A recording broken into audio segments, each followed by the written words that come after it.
नमस्कार। देवभूमि के दंगल में आप सभी का स्वागत है। मैं हूं आपके साथ ऋषि शुक्ला और देवभूमि के दंगल में आज हम बात करेंगे बीजेपी की जीत भारी, विपक्ष में मंथन जारी।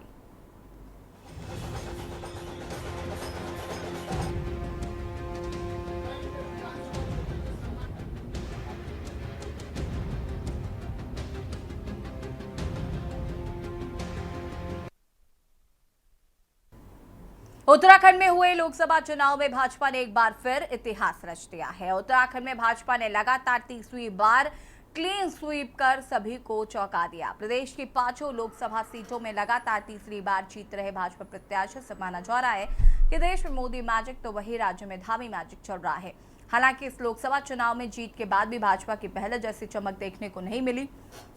मत प्रतिशत के मामले में पार्टी इस बार 2019 जैसा जोरदार प्रदर्शन नहीं दोहरा पाई।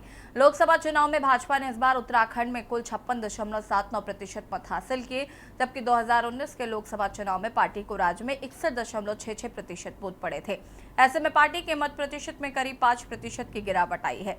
इसके बाद भाजपा का राज्य की 5 लोकसभा सीटों को इस बार 5 लाख से अधिक मतों के अंतर से जीतने का लक्ष्य रखा गया था, लेकिन पार्टी इस लक्ष्य को किसी भी सीट पर हासिल नहीं कर पाई। वहीं मुख्य विपक्षी दल यानी कि कांग्रेस प्रदेश की 5 सीटों में तीसरी बार मिली हार के बाद अब समीक्षा में जुट गया है। इसके साथ ही कांग्रेस में आरोप प्रत्यारोप का दौर शुरू हो गया। कांग्रेस प्रदेश अध्यक्ष करण माहरा का कहना है कि यदि पार्टी के वरिष्ठ नेता चुनाव लड़ते तो शायद परिणाम अलग होते। वहीं उन्होंने बताया कि प्रदेश संगठन एक रिपोर्ट तैयार कर जल्द हाईकमान को भेजेगा। सवाल ये है कि आखिर क्यों उत्तराखंड में कांग्रेस का ग्राफ लगातार गिर रहा है, आखिर क्यों प्रदेश में कांग्रेस का खाता तक नहीं खुल रहा है। आज इसी मुद्दे पर चर्चा करेंगे। उससे पहले रिपोर्ट। 2024 के लोकसभा चुनाव के परिणाम ने सभी को चौंका दिया है। विपक्षी इंडिया गठबंधन जहां देश भर में मजबूत हुआ है, तो वहीं दूसरी ओर उत्तराखंड में विपक्षी एकता पूरी तरह से फ्लॉप साबित हुई। राज्य की 5 लोकसभा सीटों में भाजपा ने लगातार तीसरी बार क्लीन स्वीप कर सभी को चौंका दिया, जबकि कांग्रेस प्रदेश की 5 सीटों में लगातार तीसरी बार हार से सामना कर रही है। वहीं चुनाव में मिली हार के बाद अब कांग्रेस समीक्षा में जुट गई है। इसके साथ ही कांग्रेस में आरोप प्रत्यारोप का दौर भी शुरू हो गया है। कांग्रेस प्रदेश अध्यक्ष करण माहरा का कहना है कि यदि पार्टी के वरिष्ठ नेता चुनाव लड़ते तो परिणाम शायद अलग होते। वहीं उन्होंने बताया कि प्रदेश संगठन एक रिपोर्ट तैयार कर जल्द हाईकमान को भेजी जाएगी। मुझे आज नहीं, मुझे पहले दिन से लग रहा था और मेरे आप लोगों को मैंने बयान भी दिए हैं कि बड़े नेताओं को चुनाव लड़ना चाहिए जिसमें कठिन परिस्थितियां होती हैं और पार्टी को सर्वाधिक जरूरत होती है। उस समय मुख्य जो योद्धा है उनको रण में आगे आना चाहिए। जब अच्छा माहौल हो तो हर बड़ा नेता चुनाव लड़ लेता है, लेकिन जब माहौल कठिन हो उस समय परीक्षा की घड़ी होती है। उस समय अगर हमारा जो लड़ाका है, जो योद्धा है, वो चुनाव लड़े तो परिणाम कुछ और होते। जो भ्रष्टाचार की नीति है, जो देश को लूटने और खसोटने की नीति रही है, उसके खिलाफ आम जनता ने, पूरे देश की जनता ने वोट दिया है।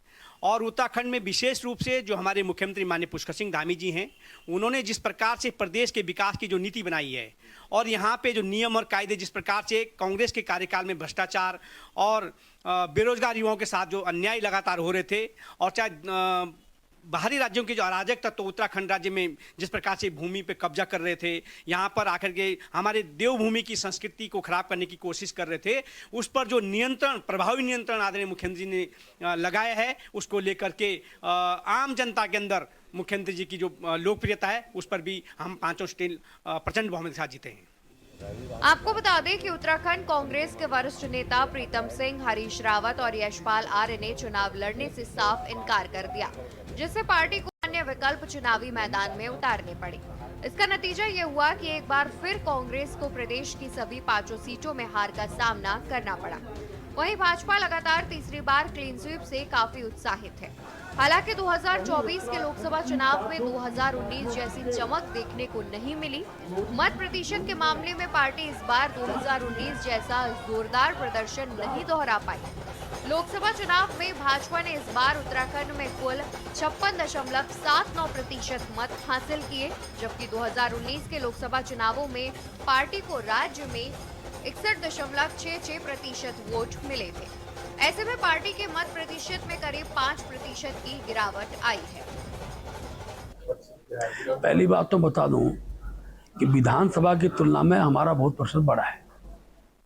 पिछली बार की लोकसभा के दृष्टिकोण से अब चर्चा करेंगे तो मत प्रतिशत ही कम हुआ हो तो मत ज्यादा कैसे पड़ेगा।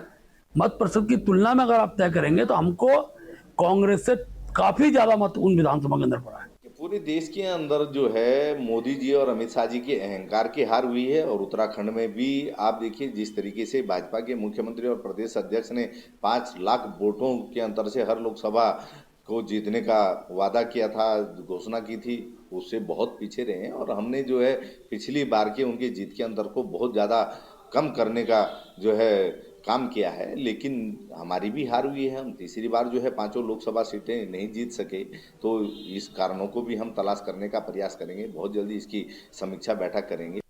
भारतीय जनता पार्टी के तमाम सांसद प्रत्याशियों को मेरी अग्रिम बधाई। उत्तराखंड क्रांति दल ये उम्मीद करेगा कि वो जनहित पर उत्तराखंड की आवाज़ संसद में पहुंचाएंगे। इसी आशा के साथ सभी को बधाई। आपने सवाल किया है कि भारतीय जनता पार्टी ने हैट्रिक लगाई है, तो मेरा मानना है ये चुनाव जो है पूंजीपतियों का मोदी के नाम से लड़ा गया और इस पर भारतीय जनता पार्टी ने परचम लहराया। हम इस चुनाव में क्षेत्रीय मुद्दों पर गए थे। हमारे कुछ सवाल थे जो यक्ष प्रश्न आज भी बने हैं कि बेटी अंकिता की हत्या हो जाती है तो भारतीय जनता पार्टी के नेता संलिप्त होते हैं, उनके ऊपर कार्रवाई नहीं होती। उत्तराखंड से पलायन नहीं रुक रहा है, पहाड़ खाली हो गए हैं, सीमाएं सुरक्षित नहीं है, सेना का मनोबल गिरता है जब सीमाओं में जनमानस नहीं दिखता। ऐसे में इसको हमने मुद्दा बनाया, बावजूद इसके जनता ने वोट हमको नहीं दिया। कुल मिलाकर 2024 के लोकसभा चुनाव में एक बार फिर भाजपा ने उत्तराखंड में ऐतिहासिक जीत दर्ज कर इतिहास रच दिया है। चुनावी नतीजे सामने आने के बाद से भाजपा में काफी खुशी की लहर देखने को मिल रही है। वहीं कांग्रेस अब हार की समीक्षा के साथ ही वरिष्ठ नेताओं के चुनाव न लड़ने को हार की बड़ी वजह बता रही है। सवाल ये है कि आखिर क्यों प्रदेश में लगातार कांग्रेस का ग्राफ गिर रहा है? आखिर क्या वजह है कि भाजपा प्रदेश में लगातार तीसरी बार क्लीन स्वीप करने में कामयाब हुई है? Uttarakhand desk report. और इसी पर हम चर्चा करेंगे, लेकिन उससे पहले आपको दिल्ली से बड़ी खबर बता देते हैं। दिल्ली से बड़ी खबर, पीएम आवास पर एनडीए की बैठक शुरू हो चुकी है। गृह मंत्री अमित शाह पीएम आवास पर मौजूद। बड़ी खबर आपको हम दिल्ली से बता रहे हैं। बिहार के सीएम नीतीश कुमार पीएम आवास पहुंचे। महाराष्ट्र के सीएम एकनाथ शिंदे पीएम आवास पहुंचे। थोड़ी ही देर में पीएम आवास पर होगी एनडीए की बैठक। गृह मंत्री अमित शाह पीएम आवास पर मौजूद।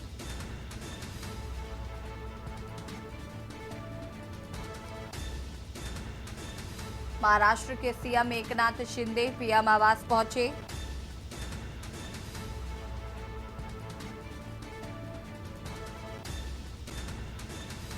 गृह मंत्री अमित शाह भी इस बैठक में मौजूद हैं। साथ ही साथ बिहार के सीएम नीतीश कुमार भी पीएम आवास पहुंच चुके हैं।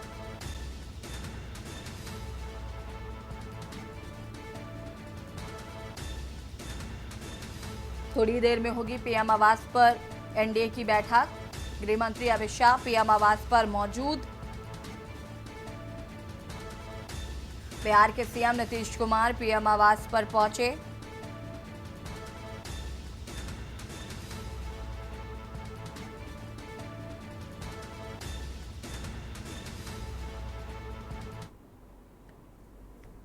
और देवभूमि के दंगल में आज हम बात कर रहे हैं, जहां एक और उत्तराखंड में बीजेपी ने 5 की 5 सीटों पर कब्जा हासिल कर लिया है, तो वहीं दूसरी तरफ कांग्रेस का जो ग्राफ है वो कहीं ना कहीं लगातार गिरता जा रहा है। तीसरी बार कांग्रेस को करारी हार का सामना करना पड़ा है और कांग्रेस में इसको लेकर विचार विमर्श शुरू हो गया है। करण महाराज जी ने बयान दिया है कि अगर पार्टी के वरिष्ठ नेता चुनाव लड़ते तो हम जरूर चुनाव जीते। तो कहीं ना कहीं जो आरोप प्रत्यारोप है वो भी जारी है। आज हम इसी मुद्दे पर चर्चा करेंगे। मेहमान हमारे साथ जुड़ चुके हैं, उनसे आपका परिचय करा देते हैं। संजीव वर्मा जी प्रदेश प्रवक्ता बीजेपी से हमारे साथ जुड़ चुके हैं। शीशपाल जी हमारे साथ जुड़ चुके हैं, प्रदेश प्रवक्ता कांग्रेस। पीसी थपलिया जी वरिष्ठ नेता यूकेडी हमारे साथ जुड़ चुके हैं। साथ ही साथ अरुण शर्मा जी वरिष्ठ पत्रकार है हमारे साथ जुड़ चुके हैं। आप सभी का बहुत बहुत स्वागत है सबसे पहले तो। और शुरुआत करूंगी मैं शीशपाल जी आपसे। जिस तरीके से कांग्रेस को एक भी सीट नहीं मिली, माना जा रहा था कि पौड़ी तो निकाल ही ले जाएगी कांग्रेस, लेकिन जिस तरीके से स्थिति रही और जो समीकरण बने उसके बाद बीजेपी ने 5 की 5 सीटों पर कब्जा हासिल कर लिया। अब जिस तरीके से करण माहरा का बयान आया है, कैसे देख रहे हैं इसको? देखिए येसी जी, ये बात बिल्कुल सही है कि उत्तराखंड में कांग्रेस पार्टी ने पांचों की पांचों लोकसभा सीटें जो है गंवा दी है, और भाजपा ने तीसरी बार जो है पांचों लोकसभा सीटें जीती हैं। ये तो बिल्कुल जो है तस्वीर साफ है, इसमें कोई संशय की बात नहीं है। लेकिन आप देखिए कि हमने जो है भाजपा की जीत के अंतर को 2019 के मुकाबले कम करने का काम किया, लेकिन जीत जीत होती है, हार हार होती है, ये बात मैं भी स्वीकार करता हूं। और निश्चित तौर पर जो है हार के जो भी कारण होंगे हम उनको तलाश करेंगे, और ये भी देखेंगे कि हम लगातार जो है राज्य के हित के जितने भी मुद्दे थे, चाहे वो पेपर लीक प्रकरण हो, चाहे बेटी अंकिता भंडारी प्रकरण में न्याय की लड़ाई हो, चाहे जोशीमठ का दर्द हो, चाहे पलायन का दर्द हो, चाहे अग्निवीर योजना हो, चाहे जो है भू कानून की मांग हो, लगातार हम जनता के मुद्दों के साथ खड़े थे। उसके बाद भी हमारे से कहाँ कमी रह गई, जो जनता जनार्दन का आशीर्वाद हमें नहीं मिला, तो निश्चित कहीं ना कहीं जो है कमियां हैं और उनको ठीक करने की आवश्यकता है। और मुझे लगता है कि जो है बहुत जल्दी प्रदेश नेतृत्व इस पे बैठक बुलाएगा और समीक्षा बैठक होगी, और जो भी चीज है उसको जो है बेबाकी से स्वीकार किया जाएगा और आत्ममंथन होगा। जहां सुधार करने की आवश्यकता होगी अभी वहां आप सुधार कह रहे करेंगे। थे कि हमने बीजेपी का जो ग्राफ है वोटिंग परसेंटेज उसे कम करने का काम किया, सिर्फ 5%। थर्ड टर्म ये इलेक्शन रहे और सिर्फ 5% की कमी आई है। नहीं नहीं, देखिए ये सीधी 5% वोट बैंक बहुत कम नहीं होता है, 1-2% पे सरकारें बदल जाया करती हैं। नहीं, लेकिन वो ये अलग है, बात मैं है तो पहले आपकी, स्वीकार लेकिन कर इस चुका, पर पीठ मैं पहले थपथपाने जैसी बात नजर नहीं आ रही, मैं ये कहना चाहती हूँ। नहीं है। अगर पीठ थपथपाने जैसी स्थिति होती तो हमारे सांसद जीत के आते। लेकिन मैं यहाँ पर एक बात जोड़ना चाहूंगा यशी जी, कि ये हार केवल कांग्रेस की हार नहीं है, ये उत्तराखंड के मुद्दों की भी हार है। ये अग्निवीर योजना से पीड़ित नौजवानों के समर्थन में हम खड़े थे, उसकी हार है। ये बेटी अंकिता भंडारी प्रकरण में न्याय की हार है। पेपर लीक प्रकरण में जो न्याय की मांग हो रही है उसकी भी हार है। जोशीमठ आपदा की हार है। ये जो है भू कानून की भी हार है। उत्तराखंड की जनता जनार्दन को भी जो है चिंतन करने की आवश्यकता है कि आखिर जो है वो किस रास्ते पे जा रहे नहीं, हैं। तो क्या जब उत्तराखंड स्थानीय की मुद्दों जनता पर को नहीं पता सरकार जो है है कि ध्यान ही अग्निवीर नहीं योजना को लेकर क्या करना था?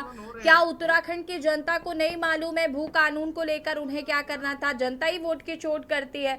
और अगर उत्तराखंड की जनता ने 5 की 5 सीटों पर बीजेपी को काबिज किया, तो आपको नहीं लगता कि कहीं ना कहीं जो उत्तराखंड की जनता है वो शायद विकास के मुद्दे पर वोट कर रही है? देखिए, विकास के मुद्दे पे विकास तो कहीं दिखाई नहीं दे रहा है। ये केवल जो लव और लैंड जिहाद जैसे शब्द जो भाजपा ने गढ़े, जो उसके पक्ष में एक नैरेटिव बनाने का प्रयास हुआ, ये उस चीज की, उस प्रोपेगेंडा की जीत है। ये जो है आप विकास की जीत नहीं है। विकास के नाम पर तो विकास कहीं दिखाई नहीं दे रहा। आप देखिए, 2 इन्वेस्टर मीट हो गए हैं, कहीं धरातल पे कुछ आपको दिखाई दे रहा हो। बदस्तूर पलायन जारी है। अगर विकास होता तो पलायन क्यों होता, आप बताइए ना। अग्निवीर योजना का इतना बड़ा प्रदेश है, हम तो सोच रहे थे कि कुमाऊं संजीव जी का रेजिमेंट और रुख कर गढ़वाल लेते हैं। रेजिमेंट का घर है। ठीक है, यहाँ वापस आते निश्चित हैं। तौर पर संजीव जी, 5 की 5 सीटों पर बीजेपी का कब्जा है, जहां एक और कांग्रेस ने अपनी हार पर मंथन शुरू कर दिया है। वहीं जिस तरीके से अभी यहाँ पर शीशपाल जी कह रहे थे कि आपका जो वोटिंग परसेंटेज है वो 5% कम किया है हमने। जी, सबसे पहले तो मैं समस्त उत्तराखंड की जनता को भारतीय जनता पार्टी के प्रति जो जनादेश दिया है और एक प्रचंड बहुमत के साथ हमारे 500 सांसदों को पुनः संसद में भेजने का जो जिनके द्वारा काम किया गया है, ऐसे तमाम उत्तराखंड की सम्मानित जनता को हृदय की गहराइयों से उनका धन्यवाद करता हूँ, उनका आभार व्यक्त करता हूँ।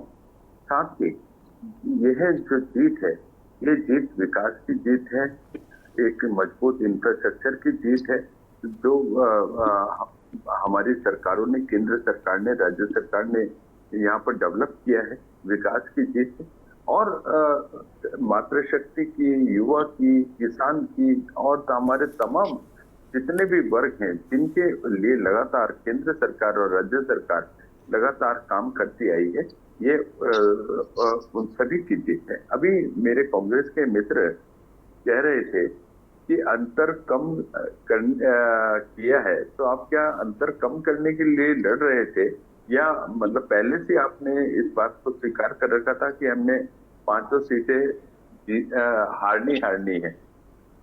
और एक तरह से उनकी बातों से लगता है कि कांग्रेस पहले सरेंडर कर चुकी थी, और उसके बाद उन्होंने अग्निवीर का जिक्र किया।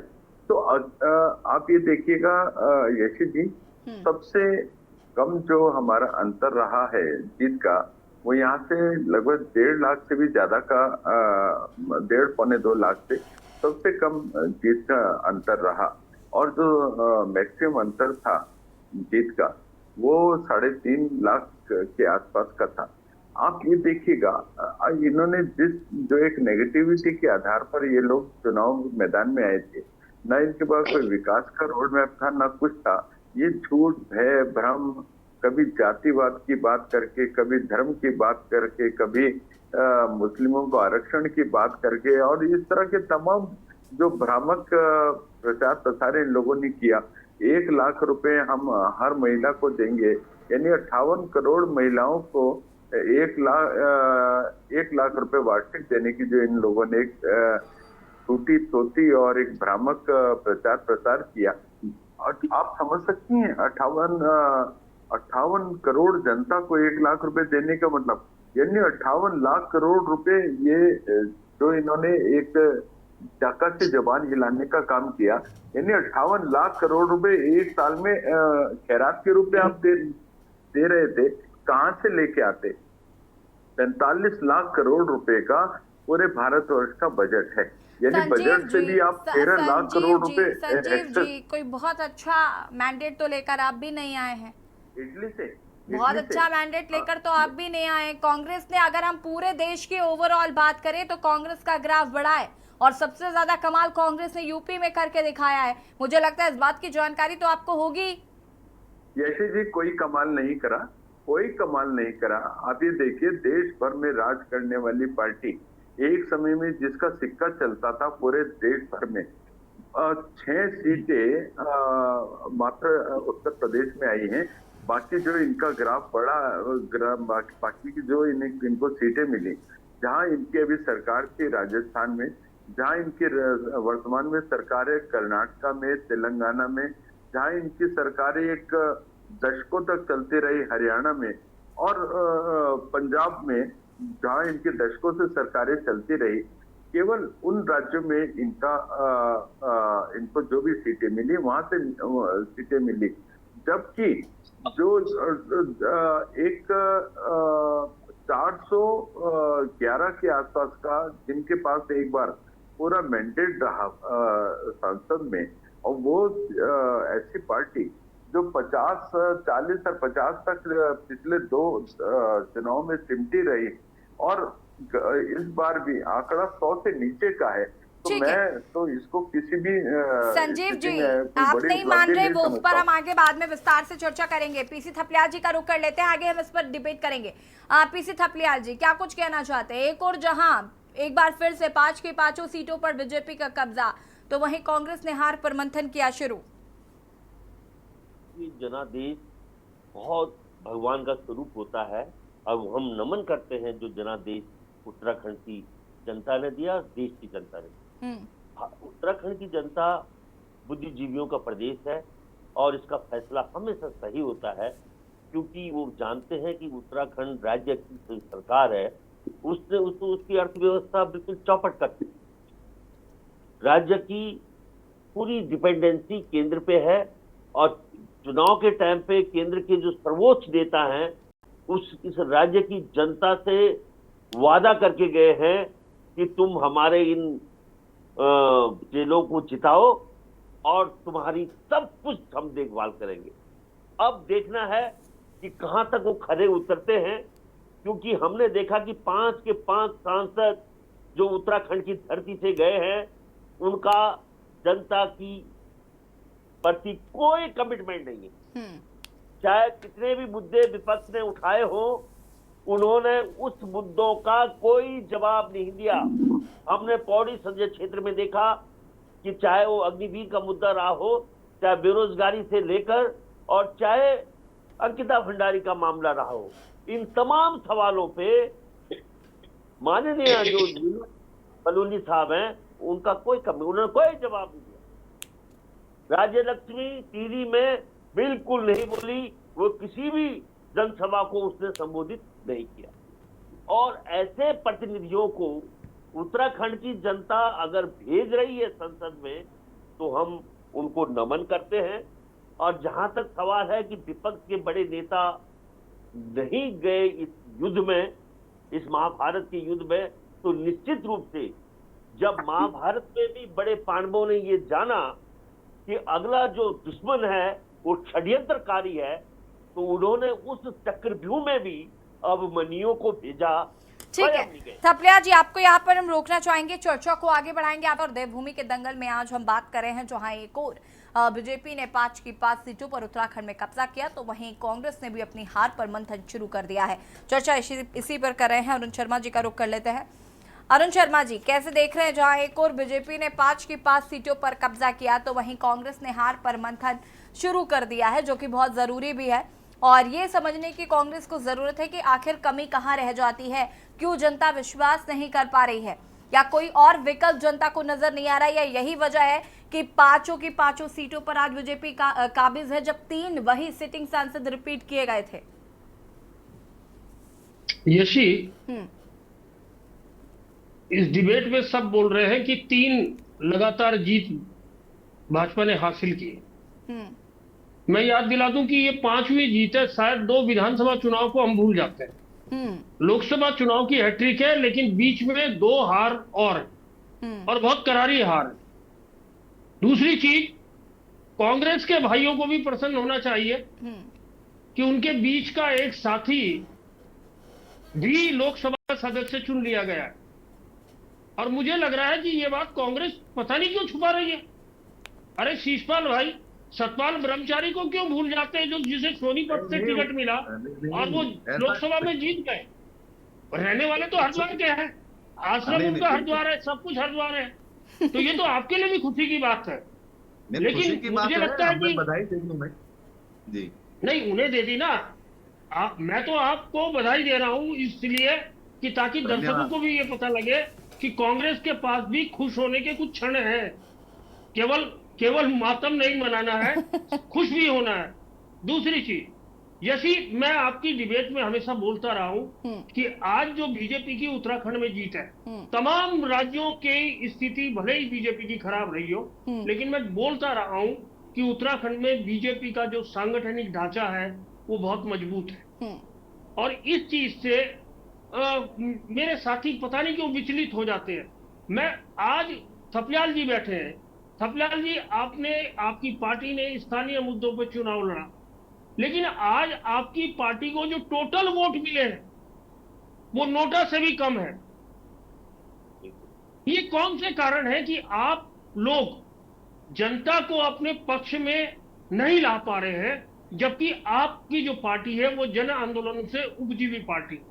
और राजनीति में ये कहा जाता है कि जो लीडर होते हैं वो जन आंदोलन से पैदा होते हैं।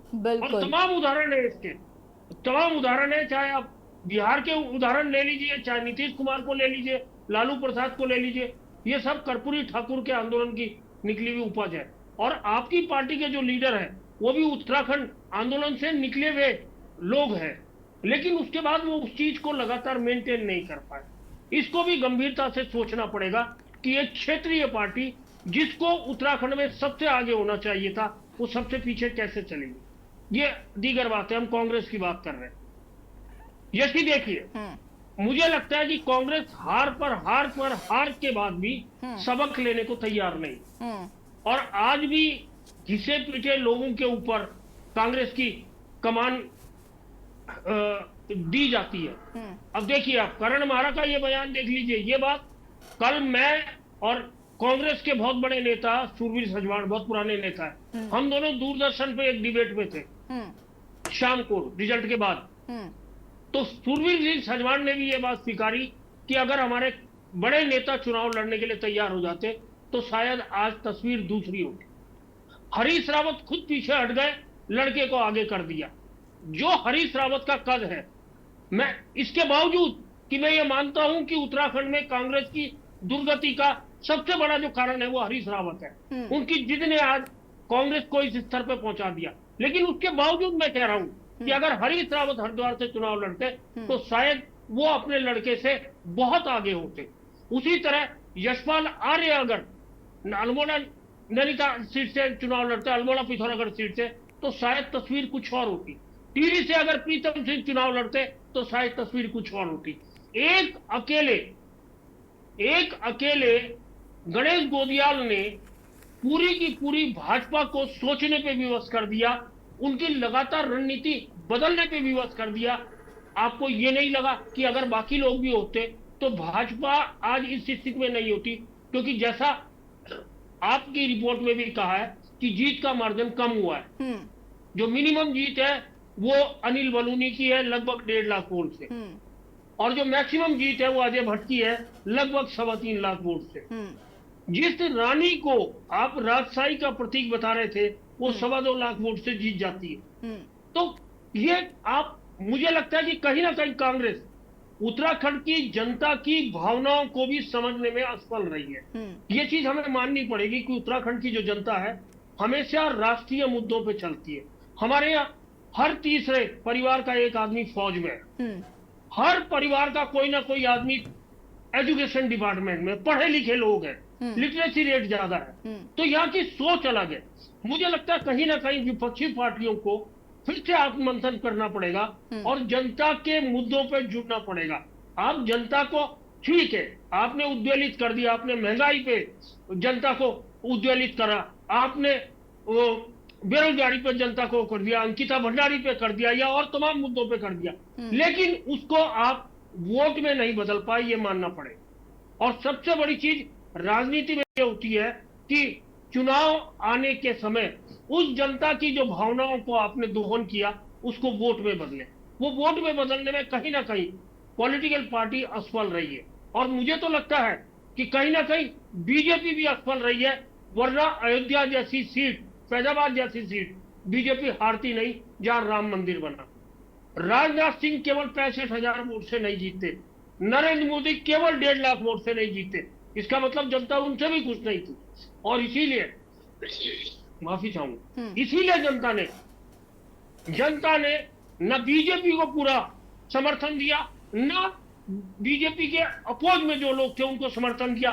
लेकिन हाँ, एक काम बहुत किया है, एक मजबूत विपक्ष खड़ा कर दिया है, और उस मजबूत विपक्ष का अर्थ यह है जो सत्ता के निरंकुश कामों में अंकुश लगा सकेगा। ये बात इस चुनाव में साबित हुई है। जी एस, ठीक है, वापस आएंगे शीशपाल जी। जी यस जी, देखिए यहाँ पर अभी जैसा कि अरुण जी ने कहा और करण महाराज जी ने भी कहा कि वरिष्ठ नेता अगर चुनाव लड़ते तो कहीं ना कहीं तस्वीर जो है वो काफी अलग होती, और बड़ी वजह यही रही कि जिस तरीके से हरीश रावत जी ने अपने बेटे को आगे कर दिया, और जो भी नाम यहाँ पर अभी वरिष्ठ पत्रकार ने गिनवाए, अगर वो चुनाव लड़ते तो संभवतः तस्वीर वाकई अलग होती है। हम खुद इमेजिन कर सकते हैं, क्योंकि जो मार्जिन है वो कम था, काफी बहुत ज्यादा मार्जिन नहीं नजर आया है। और लगातार जो मुद्दे आपने उठाए या जो विपक्ष ने उठाए, जिसमें सबसे बड़ी बात आप कहा जा रहा था कि सांसद नजर ही नहीं आए।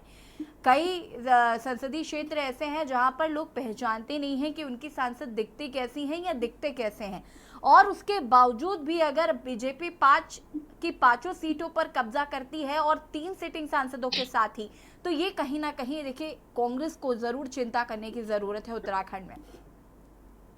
बिल्कुल बिल्कुल, जैसे कि आप बिल्कुल सही कह रही हैं, कहीं ना कहीं जो है हमारी ही कमी है जिसके कारण भाजपा को ये मौका मिला और वो जो है 5 सीटें जीतने में कामयाब रही। और ये बात भी सही है कि कांग्रेस पार्टी के अधिक संख्यक कार्यकर्ता ये चाहते थे कि उनके वरिष्ठ नेता जो है लोकसभा के चुनाव लड़े, लेकिन वरिष्ठ नेताओं ने नई पीढ़ी को मौका देना ज्यादा बेहतर समझा। उसमें ये नहीं कह रहा हूँ कि मेरे नेताओं ने जो है चुनाव से पलायन किया, उन्होंने जो है जी तोड़ मेहनत की, जिन प्रत्याशियों को जो है टिकट मिले, लेकिन वो परिणाम में नहीं बदल सके।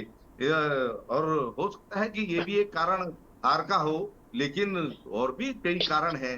निश्चित तौर पर उनको हम चिन्हित करने का प्रयास कर रहे हैं, और मैं पहले ही कह चुका हूं कि हम जनता जनार्दन के बीच फिर से जाएंगे। हम अपनी जो है हार के कारणों से तलाशेंगे और हम जनता जनार्दन से हाथ जोड़ के पूछेंगे कि हमारी सेवा में आखिर कहाँ कमी है, हम आखिर जो है जनता के ऐसे कौन से मुद्दे हैं जिनको नहीं उठा पा रहे हैं, जिसके लिए हम संघर्ष नहीं कर पा रहे, क्यों हम लगातार सड़क से लेकर सदन तक संघर्ष कर रहे हैं और उसके बाद भी अगर जनादेश नहीं मिल रहा तो वास्तव में ये जनता के लिए भी जो है आत्मचिंतन का विषय और हमारे लिए तो है ही है। हम तो इस पे बहुत गंभीरता से मंथन भी करेंगे और पूरे कारणों को तलाश करेंगे और जहां भी जो आदेश जनता का होगा, जो भी सुधार हमें करना होगा अपने संगठन के अंदर, अपने अंदर, निश्चित तौर पर ये सीधी हम उसको करेंगे और हम इस चीज को बेबाकी से स्वीकार करेंगे। कोई छुपाने वाली चीज नहीं है, क्योंकि जैसा कि अभी आदरणीय मेरे बड़े भाई अरुण जी ने कहा कि हमारे जो हरिद्वार नगरीय क्षेत्र के जिला अध्यक्ष थे सतपाल ब्रह्मचारी जी, वो जो है हरियाणा में सोनीपत से जो है चुनाव जीत गए हैं लोकसभा का। बहुत अच्छी बात है, हमारे बीच के कार्यकर्ता और हमारे जो है साथी जो है लोकसभा पहुंच रहे हैं, लेकिन जिस प्रदेश में हम राजनीति कर रहे हैं वहां 5 सीटें नहीं जीत पाए हैं, इसका मलाल हमें निश्चित तौर पर है। और मैं ये नहीं कह सकता कि साहब हम हार से बहुत ज्यादा उत्साहित हैं या खुश हैं, क्योंकि ये बड़े दुख की बात है, हमारे लिए आत्मचिंतन की भी बात है और निश्चित तौर पर हम जो है उन कारणों को तलाश करके ये सीधी जो है उनको दुरुस्त करेंगे और ठीक है। पार्टी संगठन संजीव को जी, मजबूत अभी यहाँ करने की पर भी बात आवश्यकता कर है, रहे थे हम उसको भी वोटिंग मजबूत करेंगे। परसेंटेज कम होने की, और जैसा कि अभी शेषपाल जी कह रहे थे लव जिहाद, लैंड जिहाद जैसे मुद्दों से आपने विपक्ष के मुद्दों को दबाने की कोशिश की और जिस तरीके की राजनीति करने की कोशिश की और जो वोटिंग परसेंटेज में कमी देखने को मिली है, तो आने वाले समय के लिए कहीं ना कहीं बीजेपी को कड़ी मेहनत करनी पड़ेगी। यशी जी, देखिए जिस तरह से अभी मेरे मित्र शेषपाल जी कह रहे थे लव जिहाद, लैंड जिहाद, तो मैं सबसे पहले तो कांग्रेस से पूछना चाहता हूँ, क्या आप लव जिहाद का समर्थन करते हैं, लैंड जिहाद का समर्थन करते हैं? तुष्टिकरण में मेरे भाई कितना गिरोगी, कितना एक अंधी गली है ये, मत आग से मत के लिए। जनता इन तमाम मुद्दों को लेकर आपसे एक तरह से नफरत करने लगे हैं। उसका ये परिणाम है कि आज 5 की 5 सीटों पर आपको बड़ी और बुरी हार का मुंह देखना पड़ रहा है। आप पूरे चुनाव में जो नेगेटिविटी के पर चुनाव लड़ते रहे, कभी आपने अग्निवीर जैसी एक महत्वाकांक्षी जो योजना परियोजना है उसका मुद्दा उठाया, लेकिन अग्निवीर जो एक हमारे युवाओं के लिए बहुत शानदार योजना है और अग्निवीर की बात वो लोग कर रहे थे जो सेना पर लगातार प्रहार करते रहे, सेना के जनरल को गली का गुंडा बोलते रहे, वो लोग सेना की बात करते हैं। तो मैं सोचता हूँ जनता भी देखती है यशी जी, और आपने अग्निवीर योजना को यहाँ पर चुनाव का एक मुख्य मुद्दा बना के रखा, लेकिन उत्तराखंड की जनता ने आपको आपके मुंह पर तमाचा मारते हुए यह साबित कर दिया कि हम अग्निवीर योजना को के पक्षधर हैं और इस पर अपने सहमति की मोहर लगाई। जिस प्रकार से आप अभी बोल रहे थे पेपर लीक एक बड़ा मामला था, तो पेपर लीक एक बड़ा मामला था, आपकी सरकारें उसके ऊपर कार्रवाई नहीं करती थी और हमारी सरकार ने तो उसके ऊपर नकल विरोधी कानून जैसा एक सख्त व्यवस्था करके जो युवाओं के और जितने भी हमारे परीक्षार्थी भाई बहन जिनकी पूरे साल भर की मेहनत को नकल मौके डकार जाते थे, उनके ऊपर एक कड़ी कार्यवाही करी और उनके मन में एक आत्मविश्वास और एक जो विश्वास का ऐसा वातावरण अभी आप इस पर बात नहीं कर रहे हैं संजीव जी कि आगे आने वाले दिनों में जो वोटिंग परसेंटेज कम हुआ है उसको लेकर बीजेपी को कड़ी मेहनत करनी पड़ेगी। अब आपने क्या किया क्या नहीं उसका तो आपको परिणाम मिला ही, 5 सीटों पर हैं आप, लेकिन अब ये जो वोटिंग परसेंटेज कम हुआ है इस पर तो काम करेंगे ना। जैसे भी देखिए, भारतीय जनता पार्टी हमेशा कार्यरत रहती है। हमारा जो कार्यकर्ता है वो लगातार अपनी गलतियों को से भी सबक सीखता है और आगे हम अपने बेटरमेंट के लिए और कितना उसके अंदर क्या क्या सुधार कर सकते हैं उसके ऊपर भी लगातार चिंतन मंथन और एक जो बैठकों का दौर चलता है। तो उसमें हम अपने पार्टी को, अपने संगठन को और ज्यादा उन्नत करने के लिए, अपना मत प्रतिशत को और ज्यादा बेहतर बनाने के लिए और जिस तरह से कल माननीय प्रधानमंत्री जी ने देश भर के तमाम जितने भी कार्यकर्ता हैं उनका आह्वान करते हुए एक बात का उल्लेख किया था कि आप जन सेवा के लिए हैं, जनता की सेवा और जनता के जो भी उनके आवश्यकता है, जो उनकी सोच है, उसके ऊपर आप पूरी तरह से खरा उतरने का काम करें। कहीं पर भी किसी भी प्रकार की कोई भी यदि प्रॉब्लम आती है, उसको सभी कार्यकर्ता जल्दी कैसे सॉल्व कर सकते हैं, उसके ऊपर आपको लगना चाहिए। और पार्टी वापस आते हैं संजीव जी। हमारा मकसद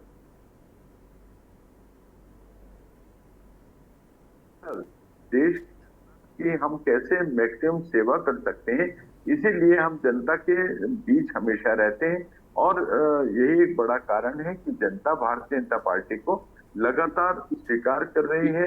आपने देखिए कोरोना काल में जहां पूरा विपक्ष सोया हुआ था, आइसोलेट था, हमारे कार्यकर्ता हाई रिस्क जोन में जनता के बीच थे। और उसके बाद मैं सोचता हूँ उसके बाद जो हमारा 2022 का जो चुनाव आया उसमें भी जनता ने अपने बीच जितने कार्यकर्ता थे उनकी बातों को ठीक है, वापस आएंगे संजीव वर्मा जी, वापस आते रुक जाइएगा। पीसी थपलियाल जी, यूकेडी को भी चिंतन मंथन करने की जरूरत नहीं लगती क्या आपको? अभी मुझे याद है कि पिछले विधानसभा चुनाव में यूकेडी ने कहा कि हम बहुत बेहतर करेंगे, अच्छा प्रदर्शन करेंगे, हम नई यूकेडी हैं, व्यवस्थाओं को बेहतर किया जा रहा है। फिर लोकसभा चुनाव में भी वही स्थिति है। और कहीं ना कहीं यूकेडी जब जन आंदोलन से उपजी पार्टी है तो क्या समझते हैं कि क्या वजह है कि जनता को विश्वास नहीं हो रहा है? चलिए कांग्रेस विकल्प नहीं मानती जनता, लेकिन यूकेडी को तो मान सकती है क्योंकि यूकेडी ज्यादा क्षेत्रीय मुद्दों को उठाता हुआ नजर आता है, जैसा कि आप कहते हैं। देखिए, उत्तराखंड की राजनीति धन बलियों कर लेना, उनको चुनौती देना आसान काम नहीं रह गया है। आपने माफियों के हाल में अभी साउथ अफ्रीका के वो गुप्ता बंधु तक यहाँ पे क्या हंगामा कर रहे हैं, आप देख रहे हैं। उनके आगे क्या टिक पाएंगे हम लोग? आज जगत पर कहीं भी क्षेत्रीय दल आए हैं तो वहां के क्षेत्रीय पूंजीपति, क्षेत्रीय उद्योगपतियों का हाथ रहा है। उत्तराखंड का हाल ये है कि उत्तराखंड, अभी आप देखिए टेरी संजय क्षेत्र में क्या आता। हमारे बॉबी पवान ने जब चुनाव लड़ा टिहरी से एक इंडिपेंडेंट कैंडिडेट के रूप में, तो पूरे पहाड़ ने उसको समर्थन दिया। भारतीय जनता पार्टी और कांग्रेस दोनों पीछे हो गए पहाड़ की वोटों में। आपने सबने देखा ये बात। अब जब मैदान में आए तो मैदान में हम लोग हार गए। तो इन तमाम चीजों को अनदेखा नहीं किया जा सकता। लेकिन जो मतदान, जो स्थिति अभी जो भारतीय जनता पार्टी के प्रवक्ता ने कांग्रेस को कहा कि तुम तुष्टीकरण की राजनीति कर रहे हो, तो ये लोग भी तो तुष्टीकरण की राजनीति कर रहे हैं। आज हमारा प्रधानमंत्री नतमस्तक है टीडीपी के आगे। तेलुगु देशम के जो चंद्रबाबू नायडू हैं, उनका सबसे प्रमुख मुद्दा तमिलनाडु आंध्रा में मुस्लिम आरक्षण है। उन्होंने सीधा मुस्लिम। अभी आप देखते रहिए जिस तरह से इनका जो तुष्टीकरण की ये बात करते हैं, इनको कांग्रेस से भी बदतर हालत में जाने वाला है। इनका जो नैतिकता और इनके जो सिद्धांत जो ये बातें करते रहे हैं, अभी देखना किस तरह से घुटने टेक कर चंद्रबाबू नायडू और नीतीश कुमार के सामने ये रहेंगे। कितने वोट मिले आपको प्रत्येक लोकसभा में? वोट का सवाल नहीं है। कितने वोट मिले आपको प्रत्येक लोकसभा में? अरे 6000 के भी अंदर सिमट गए मेरे भाई। हम बिल्कुल खत्म है। अरे 6 से अंदर के, आपसे ज्यादा तो नोटा को वोट मिले भाई। कांग्रेस तक के सीट कर दिए थे अकाउंट। अरे आत्म मंथन करिए ना, आत्म मंथन करिए मेरे भाई। अगर तुम सुनते तो आत्म मंथन समझ जाते, जो अभी मैंने बोला मैडम को। मैंने कहा उत्तराखंड में जो अभी स्थिति आई है, उस स्थिति में जो हमारे क्षेत्रीय पूंजीपति, क्षेत्रीय उद्योगपतियों का टोटा है। धन बल के आधार पे आप लोगों ने चुनाव लड़ा है और यही कारण है कि कांग्रेस आपको फेस नहीं कर पाई।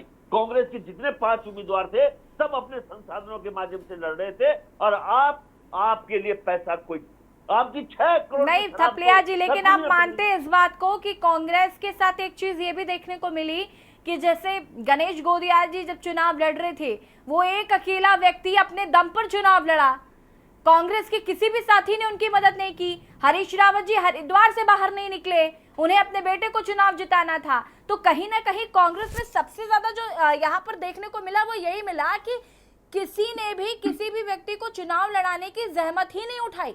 आपका चुनाव है, आप अपना अकेले दम पर लड़ लीजिए। इसका जवाब मैं शिषपाल जी आपसे लूंगी थपलियाल जी के बाद। हाँ शिषपाल जी रुकिएगा। देखिए, जो कांग्रेस की हालत रही है, कांग्रेस ने जब अंकिता हत्याकांड का मुद्दा उठाते हुए पौड़ी में गए थे, उसी क्षेत्र में, तो कांग्रेस ने कहा था कि शायद जनता क्यों नहीं बोल रही है। ये आप ये देखिए कि आज जनता किसी भी मामले में, आज आप कहीं भी देखिए देश में, जनता को जैसे शून्यपात हो गया हो, न सोचने की शक्ति, न देखने सुनने की शक्ति। इस तमाम एक बड़े भारी षड्यंत्र के तहत जनता को जिस तरह से मोड़ा जा रहा है, धर्म की अपील चलाकर, उसका तोड़ आसान नहीं है मैडम। आज जो कांग्रेस अरबों रुपया, खरबों रुपया भारतीय जनता पार्टी ने खर्च किया गलत स्टेटमेंट के लिए, आज राहुल गांधी उसको पप्पू पप्पू पप्पू बोलकर तमाम युवाओं के नजर में गिरा दिया गया है। अरे यार आप अपनी पार्टी की बात करो ना। अरे आपकी पार्टी का नाम तो जेजेपी रख देना चाहिए। अरे यूकेडी की जगह जेजेपी रख लो भैया अपनी पार्टी का नाम। भैया ऐसा है, हमारी पार्टी रख लो अपनी पार्टी का नाम, जमाना जब पार्टी। माफिया तुम्हारे साथ हैं, जब माफियों को तुम राज्य बेच रहे हो, यहाँ के संसाधन तुम माफियों के हाथ में दे रहे हो, तो हमारी तरफ कौन देखेगा भाई। माफिया परस्त राजनीति के झंडावरदार हो आप लोग, तो आपके साथ कैसे, आपके साथ फिर से एक आंदोलन। अरे जनता ने बता दिया कि आप जो झूठ परोस रहे थे, उस झूठ से हम कतई सहमत नहीं है। मुझे समझ नहीं आ रहा, अगर मैं उत्तराखंड को छोड़ दूं, मैं उत्तराखंड को छोड़ दूं और मध्य प्रदेश को छोड़ दूं, तो आपकी क्या स्थिति है ये आपको पता है ना। उसके बावजूद भी इतना ओवर कॉन्फिडेंस। नीतीश कुमार और चंद्रबाबू नायडू के सहारे कहीं ना कहीं सरकार बनाने का दावा पेश किया जा रहा है, और जिस तरीके का डर जो नजर आ रहा है, आप समझ रहे हैं ना, उसके बावजूद भी आप कांग्रेस को कोस रहे हैं। कांग्रेस मुक्त, आप जहां एक और कह रहे थे कि हम देश को बनाएंगे, आप खुद कांग्रेस युक्त हो चुके हैं। यशी जी, जितना पूरा इंडी गठबंधन का योग बैठता है ना, उससे ज्यादा तो भारतीय जनता पार्टी की खुश होने के लिए गाली भी ख्याल अच्छा है। संजीव जी, ज्यादा तो भारतीय जनता पार्टी को अकेले को मैंडेट मिला है, और ये भी 1962 के बाद 1962 ये व्हाट्सएप यूनिवर्सिटी वाला जो स्टेटस आप यहाँ पर बता रहे हैं ना कि उनका जितना कुल मत नहीं है उतना अकेले बीजेपी का है। बहुमत की सरकार बन रही है, तीसरी बार कोई बहुमत की सरकार बन रही है, ये भी एक इतिहास है। शिषपाल जी जवाब दीजिएगा आप। Sanjeev ji रुकिएगा, Sanjeev ji hold on please. इतिहास बना ठीक है संजीव जी आएंगे, अभी उस पर भी आएंगे। शिषपाल जी, कांग्रेस ने कांग्रेस के लोगों ने जिस तरीके से अलग अलग सीट पे जो भी प्रत्याशी चुनाव लड़ रहे थे, उन्होंने अपने अकेले दम पर चुनाव लड़ा। वहां पर आपके वरिष्ठ नेताओं की मौजूदगी नहीं दर्ज की गई, आपके कार्यकर्ता बहुत ज्यादा इन्वॉल्व नजर आए, और ये बात कल एक वरिष्ठ पत्रकार जी कह रहे थे, और उन्होंने कहीं ना कहीं इस बात को कहा कि कांग्रेस में सबसे बड़ी समस्या यही है कि एकजुटता का कहीं ना कहीं जो टोटा है वो देखने को मिल रहा है। क्या कहना है इस पर? ये आरोप कि हम प्रत्याशी जो है अपने दम पे चुनाव लड़ रहे थे और पार्टी संगठन ने उनका सहयोग नहीं किया। पार्टी संगठन ने पूरी जोर तरीके से जो है अपने प्रत्याशियों के पक्ष में जो है कैंपेन चलाया, और आदरणीय प्रदेश अध्यक्ष करण महाराज जी, अगर आप पौड़ी लोकसभा की बात करें तो वहाँ 5 बार जो है वो स्वयं गए। आदरणीय जो है प्रियंका गांधी जी ने रामनगर में जो है उनके समर्थन में जनसभा को संबोधित करने का काम किया। हरिद्वार लोकसभा क्षेत्र में भी जो है आदरणीय प्रियंका गांधी जी ने रुड़की में जनसभा को संबोधित किया। हल्द्वानी में जो है सचिन पायलट सहयोग जो है प्रत्याशियों ने पार्टी से मांगा, वो पूरा सहयोग दिया गया, क्योंकि भाजपा सत्ता के अहंकार में है, और ये तो जनता के जनादेश को भी नहीं स्वीकार कर रहे हैं। से कह रहे थे हमें उतनी सीटें मिली है जितनी इंडिया अलायंस को। अरे जनता ने आपके मुंह पे सीधे सीधे तमाचा मारा है। ये जनादेश जो है अमित शाह और मोदी के खिलाफ किया है। आप जो है अब 303 से जो है गिर करके 303 सीटों से गिर करके 240 सीटों पे आ गए और अलायंस के साथ 3.5 सीटों से गिर करके इतने नीचे आ गए। आप सच्चाई को स्वीकार करना नहीं चाहते। और 400 पार का दावा किसका था? ये कांग्रेस पार्टी और इंडिया अलायंस का नहीं था, ये आप ही का दावा था। क्या हुआ उस दावे का? 5 लाख वोटों के अंतर से उत्तराखंड में आपने कहा था हम जो है लोकसभा सीटें जीतेंगे। आप कहा जो है उस दावे के आसपास भी नहीं नजर आए। और फिर भी जो है आपका अहंकार जो है सर चढ़ के बोल रहा है। आपके अहंकार को चूर चूर करने का काम जनता ने किया। और अगर आपका ये अहंकार का नशा अभी भी नहीं उतरा तो आप सावधान होइए। अलार्मिंग सिचुएशन है। लोकसभा चुनाव में जो वोट आपको पड़ा है, आपका जो है 19 का मार्जिन ही आप जो है उसको कवर नहीं कर पाए। और फिर भी कह रहे हैं कि साहब अरे कहीं ना कहीं कांग्रेस पार्टी ने जीत दर्ज नहीं की। लेकिन ये है आपके लिए भी बहुत सोचने वाली स्थिति है। आपने 2019 के जो है प्रदर्शन को नहीं दोहराया और आप कह रही है धामी जी के जो है नेतृत्व की जीत है। अरे ये तो उनके मुंह पे तमाचा है। ये तो 500 सीटें मुख्यमंत्री ने इसका मतलब बेहतर प्रदर्शन किया। आप इस जीत को मोदी जी की जीत मानने के लिए तैयार भी है। आप कह रहे हैं कि धामी की जीत है। पहले अपने घर में तय कर लीजिए कि उत्तराखंड की 5 लोकसभा सीटों पर आप धामी जी की मेहनत से जीते, ये मोदी जी के नाम पर जीते। इसका मतलब है भाजपा में जो है इस मामले में एक राय नहीं है और श्रेय लेने की होड़ है। निश्चित तौर पर जनता जनार्दन ने आपको चेताने का जो है जनादेश दिया है। और मैं गारंटी के साथ यसी जी कह रहा हूं, हम अपनी गलतियों को जो है ढूंढेंगे, उनको स्वीकार करेंगे और अपने जो है जो भी हमें सुधार करना होगा हम सुधार करेंगे। लेकिन भाजपा अपने अहंकार को छोड़ने वाली नहीं है। इनका जो है अहंकार इनके सिर चढ़ के बोल रहा है। और अभी मैं बहुत बड़ी बात यहाँ पर नहीं बोलना चाहता। 1-2 दिन में आपको देश में पूरी परिस्थितियां जो है बदलती भी नजर आएंगी और यही जो है इनको जो है कई यहाँ पर जो है जवाब देने भारी पड़ेंगे। मैं अभी केवल संकेत में ही बात कर सकता हूँ। लेकिन निश्चित तौर पर भाजपा का जो अहंकार था उसको चूर चूर करने का ये जनादेश है। और भाजपा अगर उसको नहीं समझ रही है तो ये इनके लिए बहुत ज्यादा है विकट परिस्थितियां भविष्य में पैदा करने वाली है। ये जी संजीव जी बताइए जरा। यसी जी देखिए, 5 की 5 सीटों पर प्रचंड बहुमत के साथ हमारे 5 लोकसभा के जो उम्मीदवार हैं जीते हैं। जनता ने जिस तरह से कांग्रेस पार्टी लगातार नेगेटिविटी का सहारा लेकर झूठ, भय, भ्रम और एक दुष्प्रचार का इन्होंने सहारा लिया हुआ था, जनता ने इनको सत्ता बता दिया और जनता ने इन्हें बता दिया कि हम आपके दुष्प्रचार में आने वाले नहीं। आप चाहे हमें 1 लाख की गारंटी बोलो, चाहे आप 30 लाख रोजगार की बात करो, चाहे आप अग्निवीर का झूठ बोलो, चाहे आप अन्य कोई भी बात बोलो, हम आपके बहकावे में, आपके फुसलाने में, हम आपके किसी भी भ्रम में आने वाले नहीं। चाहे आप तुष्टीकरण का कितना भी अपना अहंकार छोड़ने वाले नहीं है। चलिए ठीक है। अब हारिया जीत देखिए, अब कहीं ना कहीं अभी जो बैठक हो रही है इंडिया दल की उसमें ये स्पष्ट है कि अभी आज जो नरेंद्र मोदी सरकार बनाने का दावा पेश करेंगे। फिलहाल आगे की जो स्थिति होगी वो आगे समझ में आएगी। शिषपाल जी आपके संकेत समझ में आ रहे हैं मुझे। आप सभी का बहुत बहुत शुक्रिया चर्चा में शामिल होने के लिए। और देवभूमि के दंगल में आज हम बात कर रहे थे जहां एक और बीजेपी ने 5 की 5 सीटों पर कब्जा किया है तो वहीं पर कांग्रेस ने कहीं ना कहीं 5 की 5 सीटों को गंवाया है लगातार तीसरी बार। और अगर हम लगातार चुनाव की बात करें तो कहीं ना कहीं 5वीं बार कांग्रेस को हार का सामना करना पड़ा। ऐसे कहीं ना कहीं कांग्रेस को उस पर मंथन करने की जरूरत है। देवभूमि के दंगल में फिलहाल इतना ही। देखते रहिए के न्यूज़ इंडिया। नमस्कार।